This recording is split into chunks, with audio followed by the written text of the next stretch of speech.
elle n'est pas vraiment du genre active sur les réseaux sociaux. Mais lorsqu'il s'agit de rendre hommage aux personnes disparues dont elle a croisé la route, c'est sur Instagram que Ophélie Winter sort de son silence. Alors après l'annonce de la mort de Tonton David mardi 16 février, la chanteuse a fait part de ses pensées à l'artiste disparu à l'âge de 53 ans de qui elle était proche.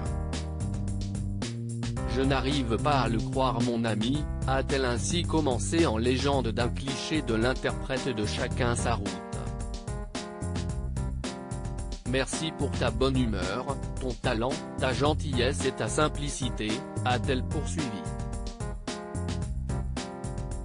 L'Indien a quitté la ville et elle pleure son départ, a ainsi conclu Ophélie Winter, en faisant ainsi référence au film sorti en 1994 qui avait utilisé la chanson Chacun son chemin en beau.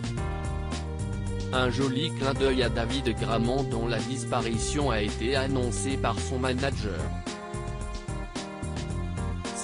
C'est officiel, selon nos informations, Tonton David est décédé aujourd'hui 16 février 2021, à 12h56, des suites d'un AVC survenu à la descente d'un train, a notamment révélé un média.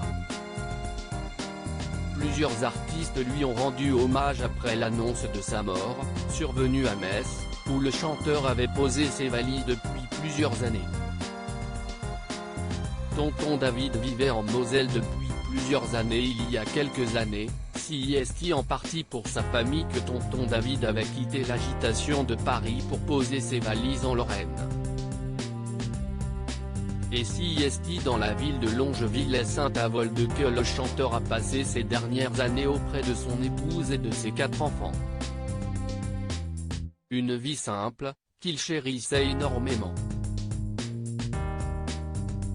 Je suis arrivé d'abord à Sarrebourg voilà une dizaine d'années car j'avais à l'époque besoin de me rapprocher de Bâle pour des raisons professionnelles, confiait Tonton David dans les colonnes de l'Est républicaine il y a quelques années. J'ai de la famille à Voipy, près de Metz, mais c'était surtout parce que je me sentais bien ici.